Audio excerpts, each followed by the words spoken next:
Hi all, welcome back to Syed Razia channel. ఎలా ఉన్నారు మీరందరూ? నాకు కామెంట్లో చెప్పండి. నేనైతే చాలా బాగున్నానండి. ఈ వీడియో సండే రోజు వీడియో అండి. నేను మార్నింగ్ నుంచి ఆఫ్టర్నూన్ వరకు ఎటువంటి వంటలు చేశాను, మా డే అనేది ఎలా గడిచిందనేది నేను మీతో షేర్ చేసుకోవాలనుకుంటున్నానండి. ఇక అయితే సండే రోజు మార్నింగే లేచానండి. మార్నింగే లేచి ఇప్పుడైతే నేను చెనిక్కాయ విత్తనాల చట్నీ ప్రిపేర్ చేస్తున్నానండి. నెక్స్ట్ ఒక సైడ్ ఏమో ముద్దకు పెట్టానండి, రాగి ముద్ద ప్రిపేర్ చేస్తున్నాను. అదేనండి రాగి సంగటి. ఆల్రెడీ మీకు చెనిక్కాయ విత్తనాల చట్నీ ప్రిపేర్ చేసుకోవడం ఎలాగో తెలుసు కదండి. చెనిక్కాయ విత్తనాలను అయితే నేను ఎంచుకున్నాను. నెక్స్ట్ పచ్చిమిరపకాయలు, ఎర్రగడ్డలు, టమోటాలను వీటినన్నింటినీ ఆయిల్లో వేసి వేయించుకున్నానండి. మీ అందరికీ ఒక చిన్న రిక్వెస్ట్ అండి. మన ఛానల్ని ఎవరైనా మొదటిసారిగా చూస్తున్నట్లయితే నా ఛానల్కి సబ్స్క్రైబ్ చేయండి. అలాగే లైక్ ఇవ్వండి ఫ్రెండ్స్. మీరు లైక్ ఇవ్వడం వల్ల నా ఛానల్ అనేది సజెషన్లోకి వెళ్తుందండి. ఓకేనండి. మా అమ్మ అయితే నిన్న ఈవినింగ్ వచ్చిందండి. అదే అండి సాటర్డే ఈవినింగ్ వచ్చింది. మా అమ్మతో పాటు మా నాన్న కూడా వచ్చారు. ఇద్దరు వచ్చారు. మా అమ్మ మంత్లీ చెకప్ కోసం అనేది వస్తుందండి. అందుకని ట్యాబ్లెట్స్ తీసుకోవడానికి కోసం అనేది వచ్చిందండి. ఇక అయితే మా నాన్న మా అమ్మను వదిలిపెట్టి వెళ్ళిపోయాడండి. మా నాన్న ఏమీ ఇక్కడ అయితే ఉండలేదు. వచ్చి మా అమ్మను వదిలిపెట్టి వెళ్ళిపోయాడు. మేము అనంతపూర్కు వచ్చిన తర్వాత ఇది సెకండ్ టైం అండి మా అమ్మ వచ్చినది. మా అమ్మ అయితే ఇక వచ్చిన వెంటనే చాలా ఎమోషనల్ అయిపోయిందండి, ఏడ్చిందండి.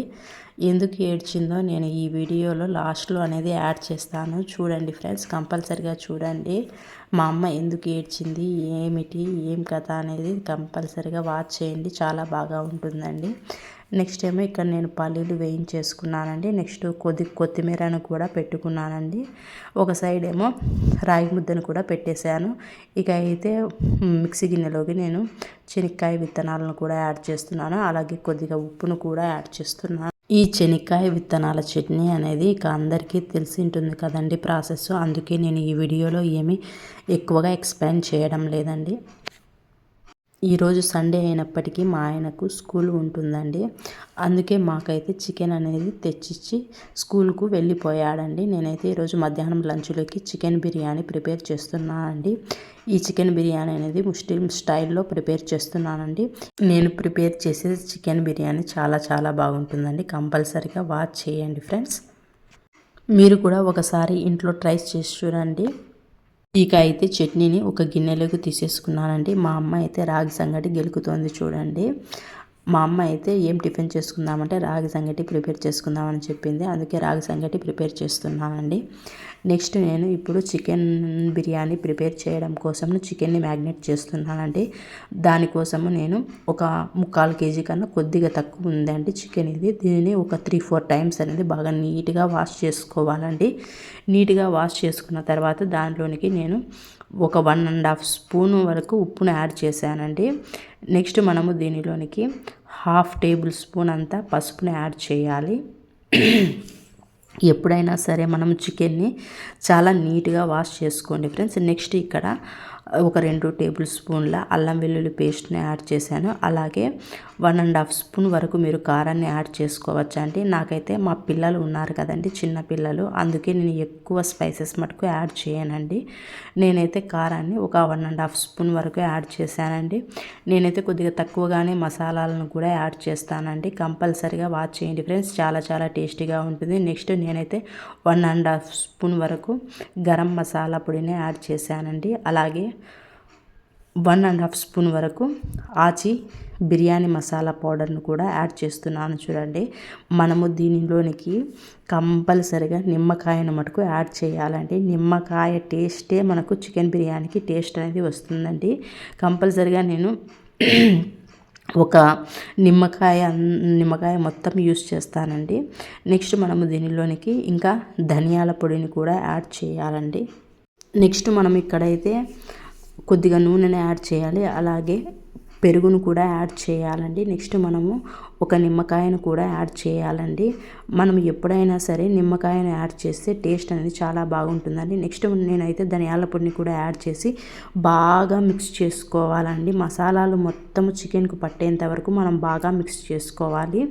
దీనిలో నిమ్మకాయను మటుకు కంపల్సరిగా కొద్దిగా ఎక్కువగానే యాడ్ చేయండి. టేస్ట్ అనేది చాలా చాలా బాగుంటుందండి. ఈ విధంగా బాగా కలుపుకున్న తర్వాత మనము దాని మీద ప్లేట్ పెట్టేసి ఒక 1 అవర్ పట్టుకు మ్యాగ్నేట్ అనేది చేసుకోవాలండి. నెక్స్ట్ అనేది నేను ఇక్కడ మా పిల్లలకు స్నానం చేపించడం కోసము గీజర్ వేసానండి. గీజర్ వేసి వాటర్ అనేది పడుతున్నాను.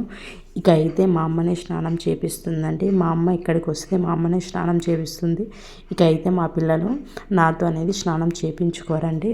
నేను బియ్యాన్ని కూడా నానబెట్టానండి. బియ్యం అనేది నేను 1 గ్లాసు బాస్మతి రైస్ను యాడ్ చేశాను. నెక్స్ట్ 3 గ్లాసుల వరకు మామూలు రైస్ను యాడ్ చేశానండి. బాస్మతి రైస్ వేస్తే కనుక మనకు టేస్ట్ అనేది చాలా బాగుంటుందండి. మొత్తం 4 గ్లాసులండి.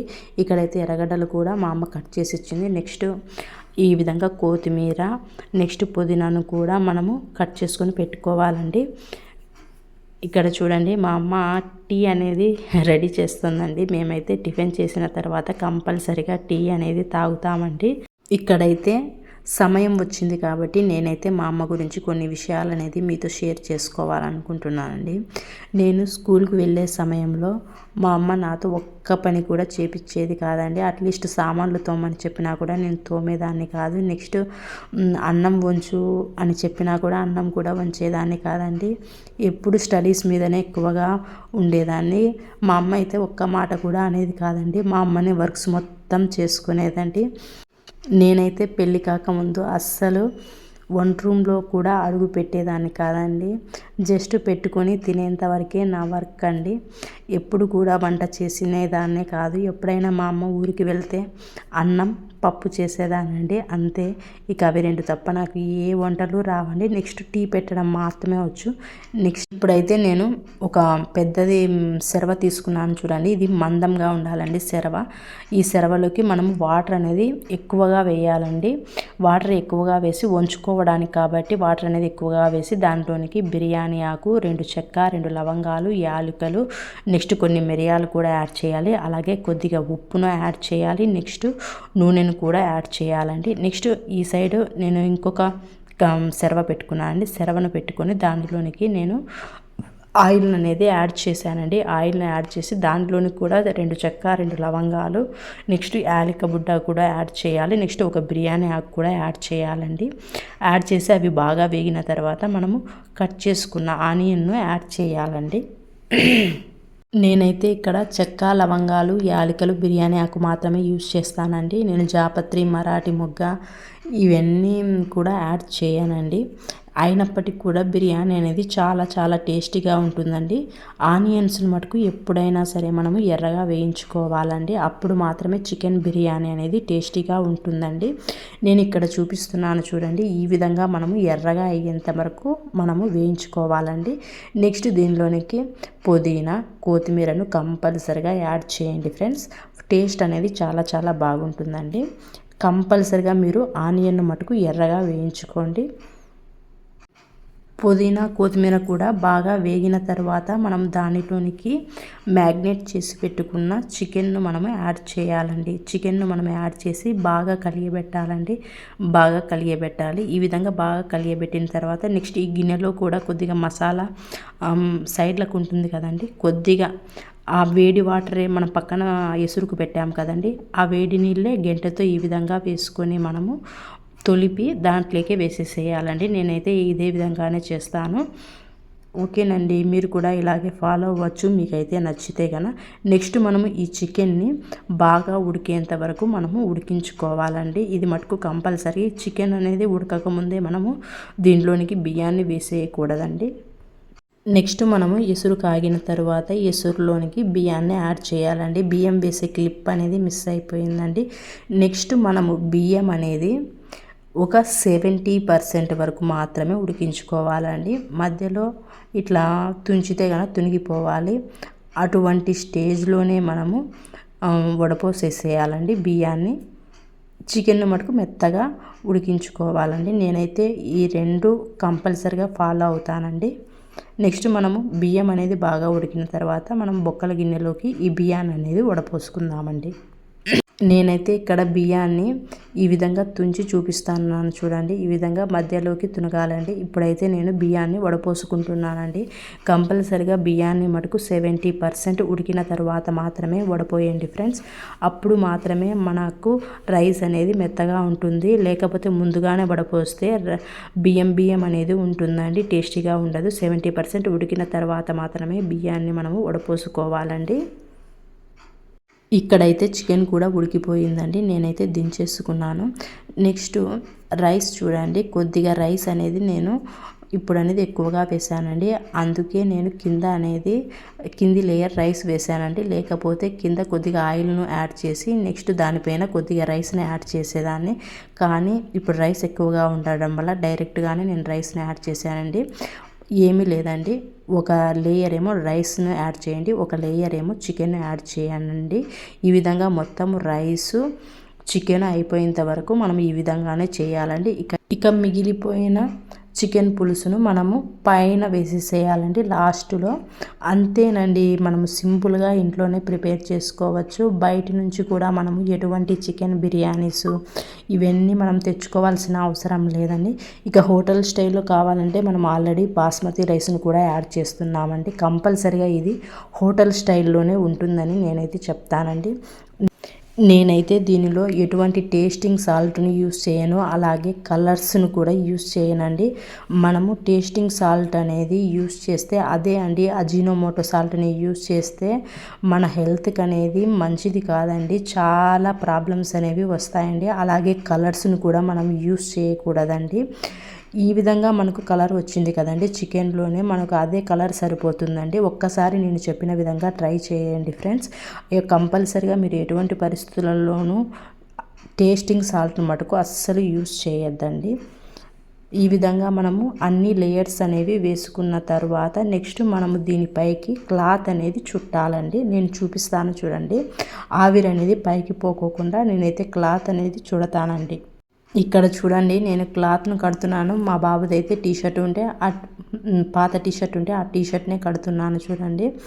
నేనైతే గోధుమ పిండి అటువంటిని వేటిని అప్లై చేయనండి. ఇక్కడ ఆవిరిపోకోకుండా ఉండడానికి నేనైతే క్లాత్ని యూస్ చేస్తాను. క్లాత్ అనేది తడిపి మనం ఈ విధంగా కట్టేసేయాలండి. ఈ విధంగా కడితే మనకు లోపల ఆవిరి అనేది బయటికి అనేది వెళ్ళిపోదండి. నెక్స్ట్ నేను దీనిపైన అనేది ప్లేట్ అనేది పెట్టేస్తానండి. ప్లేట్ అనేది పెట్టేసి మనము దానిపైన బరువు అనేది ఉంచేసేయాలండి. ఈ విధంగా బరువును పెట్టేసిన తర్వాత స్టవ్ అనేది ఆన్ చేసుకోవాలండి. స్టవ్ను ఆన్ చేసుకొని మనము ఒక 20 మినిట్స్ వరకు స్టవ్ మీదే పెట్టుకోవాలండి. నేనైతే ఒక 5 మినిట్స్ ఏమో ఫుల్ ఫ్లేమ్లో పెడతానండి, ఎక్కువ ఫ్లేమ్లో పెడతాను. నెక్స్ట్ ఒక 15 మినిట్స్ మటుకు మీడియం ఫ్లేమ్లో పెట్టేసి మొత్తము 20 మినిట్స్ పెడతానండి. ఈ 20 మినిట్స్లో మనకు బిర్యానీ అనేది రెడీ అయిపోతుందండి. ఈ విధంగా రెడీ అయిపోయిన తర్వాత మనము నెక్స్ట్ వెంటనే ఓపెన్ చేయకూడదండి. ఆ విధంగా మటుకు కంపల్సరిగా ఓపెన్ చేయొద్దండి ఫ్రెండ్స్. ఆ విధంగా ఓపెన్ చేస్తే బాగుండదండి టేస్ట్. కాబట్టి ఈ విధంగా 20 మినిట్స్ అనేది మనము స్టవ్ మీద పెట్టిన తర్వాత నెక్స్ట్ మనము స్టవ్ను బంద్ చేసేసేయాలండి. స్టవ్ను బంద్ చేసి ఒక 15 మినిట్స్ లేకపోతే హాఫ్ అన్ అవర్ వరకు వదిలేసేయాలండి. ఒక హాఫ్ అన్ అవర్ తర్వాత మనం సర్వ్ చేసేసుకోవచ్చండి. అట్లీస్ట్ ఒక 15 మినిట్స్ బిర్యానీ అయిన తర్వాత మనము వదిలేసేయాలండి. తర్వాత మాత్రమే మనం అనేది సర్వ్ చేసుకోవాలండి. ఇక అయితే నేను సామాన్లు చూడండి, ఆల్రెడీ మార్నింగ్ ఒకసారి సామాన్లు కడిగేసాను. నెక్స్ట్ ఇప్పుడు అవన్నీ సామాన్లు పడ్డాయండి. ఇక అయితే మా అమ్మ పెరుగు చట్నీ ప్రిపేర్ చేసిందండి. ఈ పెరుగు చట్నీ ఏ విధంగా ప్రిపేర్ చేసామంటే, బాగా చిక్కటి పెరుగును తీసుకోవాలండి. పెరుగును తీసుకొని దాంట్లోనికి ఉప్పును నిమ్మకాయను యాడ్ చేసి నెక్స్ట్ ఆనియన్ కూడా యాడ్ చేయాలి. నెక్స్ట్ అదేవిధంగా మనము కొత్తిమీరను కూడా యాడ్ చేయాలండి. స్మాల్ పీసెస్గా కట్ చేసుకుని యాడ్ చేయాలి. ఇక్కడ చూడండి, ఒక హాఫ్ అన్ అవర్ తర్వాత నేను అనేది ఓపెన్ చేసి చూపిస్తున్నాను చూడండి ఫ్రెండ్స్. ఎటువంటి కలర్స్ని యాడ్ చేయాల్సిన అవసరమే లేదండి. మేమైతే ఇదే విధంగా సింపుల్గా ఇంట్లోనే ప్రిపేర్ చేసుకొని తింటామండి. టైం అయితే 2:00 అవుతుందండి. ఇక అయితే నేను అందరికీ పెడుతున్నాను చూడండి, సర్వ్ చేస్తున్నాను. ఇక అయితే ఉప్పు ఏమన్నా తక్కువ ఉంటుందేమని చెప్పేసి ఉప్పు డబ్బా కూడా పెట్టుకున్నాను, కానీ ఉప్పు అనేది కరెక్ట్గా సరిపోయిందండి. మేమైతే ఇక బిర్యానీ పైకి నిమ్మకాయను కూడా పిండుకుంటామండి. నేనైతే ఎటువంటి దాల్చాను కూడా ప్రిపేర్ చేయనండి. చూడండి కలర్ చూడండి ఎంత బాగా వచ్చిందో. ఓకేనండి, మీరు కూడా ఈ విధంగానే సింపుల్గానే బిర్యానీ అది ప్రిపేర్ చేసుకొని ఇంట్లోనే తినండి ఫ్రెండ్స్. ఇక అయితే లేట్ లేకోకుండా మా అమ్మ మా ఇంటికి వచ్చిన వెంటనే ఎందుకు ఏడ్చిందో నేనైతే చెప్తానండి. మేము ముందు దసరా హాలిడేస్కు ఊరికి వెళ్ళలేదండి, మా ఊరికి. నెక్స్ట్ ఇప్పుడు కూడా ఈ సంక్రాంతి హాలిడేస్ కూడా మేమైతే ఊరికే వెళ్ళలేదండి. దరిదాపు చాలా 8 months 6 months ఆ విధంగా అవుతూ ఉంటుందండి. ఇక అయితే మేము ఊరికి వెళ్ళలేదని ఇక పిల్లల్ని కూడా చూడాలనిపిస్తోంది అని చెప్పేసి మా అమ్మ అయితే ఇంటికి వచ్చిన వెంటనే ఏడ్చిందండి. ఇంకో రీజన్ కూడా ఉందండి. మేమైతే ఇక్కడికి వచ్చిన తర్వాత పిల్లలకైతే ఇద్దరి పిల్లలకు అమ్మవారు అనేది పోసిందండి. ఇద్దరికి అమ్మవారు పోసింది. ఫస్ట్ ఏమో పాపకు పోసిందండి అమ్మవారు, నెక్స్ట్ ఏమో మా బాబుకు కూడా పోసింది అమ్మవారు. ఇక అయితే ఇద్దరికి అమ్మవారు పోసింది. ఇక అయితే తగ్గిపోయిందండి. నెక్స్ట్ మా పాపకు అనేది జలుబు వచ్చింది. జలుబు రాకూడదంట అండి, జలుబు వచ్చింది. నెక్స్ట్ జ్వరం కూడా వచ్చిందండి. చాలా రోజులు మా పాప అయితే స్కూల్కే వెళ్ళలేదండి. నెక్స్ట్ మా బాబుకు మళ్ళీ జ్వరం వచ్చిందండి. జ్వరం వచ్చింది, జలుబు వచ్చింది, నెక్స్ట్ దగ్గు ఎక్కువగా వచ్చిందండి. మా బాబు అయితే అన్నమే తినడండి. అన్నం తింటాడు, కడుపు నొప్పి అని చెప్తూ ఉన్నాడు. అలాగే వామిటింగ్స్ కూడా అవుతున్నాయండి. ఇక అయితే నాకు ఏం చేయాలో అర్థం కావడం లేదు అని చెప్పేసి మా ఇంటి ఎదురుగా ఒక ముసలామె ఉందండి, ఆమెకు చూపించాను. చూపిస్తే కానీ ఆమె ఏం చెప్పిందంటే బాబుకు సందులు అయినాయి అని చెప్పిందండి. ఇక అయితే ఆమె వచ్చి మొత్తం దిష్టి తీసిందండి. దిష్టి తీసేసిన తర్వాత కొద్దిగా మా బాబు అనేది సెట్ అయిపోయాడండి. ఈ విధంగా మీద పిల్లలకు మీదనే ఈ విధంగా అన్నీ వచ్చాయండి. ఇవన్నీ రావడం వల్ల మా పిల్లలు అయితే చాలా సన్నగా అయిపోయారండి. అందుకు అయితే కనుక ఇంకా మా అమ్మ వచ్చిన వెంటనే పిల్లలు ఎందుకు ఇంత సన్నగా అయిపోయినారు అని ఏడ్చేసిందండి. నెక్స్ట్ అయితే ఇక మా పిల్లలు ఇద్దరు సెట్ అయిపోయారండి. దిష్టి తీసేసింది ఆమె ముసలామె వచ్చి. నెక్స్ట్ మరుసటి రోజే అండి నాకు జ్వరము, ఫుల్ జ్వరము. ఒక వారం రోజులు జ్వరం అనేది ఫుల్గా వచ్చిందండి. నాకైతే ఎక్కువ చలి పెట్టేది, జ్వరం బాగా వచ్చిందండి. ఆ జ్వరంలోనే నాకు మళ్ళీ దగ్గు వచ్చింది, జలుబు వచ్చింది. ఇక అయితే నేను ఒక 2 weeks వరకు కోలుకోలేకపోయానండి. నేను కూడా చాలా బాధపడ్డాను. అప్పటి యొక్క దగ్గు నాకు ఇప్పుడు కూడా దగ్గు ఉందండి. మీరు చెప్తే నమ్మరు కానీ ఇంకా దగ్గు ఉంది. నేనైతే ఇంకా ఇప్పటికీ కూడా ప్రాబ్లమ్స్ అనేవి ఫేస్ చేస్తున్నాను. ఇక అయితే వీడియో అనేది లెంత్ ఎక్కువగా అయిపోతుందండి. నాకైతే అస్సలు ఇక్కడికి అనంతపురికి వచ్చిన తర్వాత అస్సలు బాగలేదండి హెల్త్. నేను ఇంకొక వీడియోలో షేర్ చేస్తాను. ఇప్పటికి కూడా నాకు హెల్త్ బాగలేదు, ఏం బాగలేదని నేనైతే చెప్తానండి. నెక్స్ట్ నాకైతే జ్వరం అంతా తగ్గిపోయిందండి. నెక్స్ట్ మా ఆయనకు జ్వరం వచ్చిందండి. మా ఆయన కూడా ఒక 2 weeks వరకు బాధపడ్డాడండి. ఇంకా దగ్గు అయితే చాలా ఎక్కువగా ఉంది. ఎందుకు వచ్చిందో ఏమో అర్థం కావడం. ఇక అయితే మా ఆయన హాలిడేస్ మొత్తము రెస్ట్లోనే ఉన్నానండి. ఫుల్ ఫీవరు, హాలిడేస్ మొత్తము ఫుల్ ఫీవరు, జలుబు, దగ్గు. అందరం ప్రతి ఒక్కరం మా ఇంట్లో ప్రతి ఒక్కరం నలుగురము బాధపడ్డామండి. ప్రెజెంట్ అయితే ఇంట్లో అందరికీ హెల్త్ అనేది పర్లేదండి. ఇక అయితే మా అమ్మ ఏమో శనివారం వచ్చింది, ఆదివారం ఒక్కటే ఉందండి. ఇక అయితే సోమవారం అనేది వెళ్ళిపోయిందండి. ఓకేనండి, మీకైతే ఈ వీడియో ఎలా అనిపించిందో కామెంట్ బాక్స్లో కామెంట్ చేయండి ఫ్రెండ్స్. సండే రోజు అయితే మాకు ఈ విధంగా గడిచిందండి. ఓకేనండి, మీకు ఈ వీడియో నచ్చితే నా ఛానల్కు సబ్స్క్రైబ్ చేయండి, లైక్ చేయండి, షేర్ చేయండి friends. For more videos please subscribe to my channel.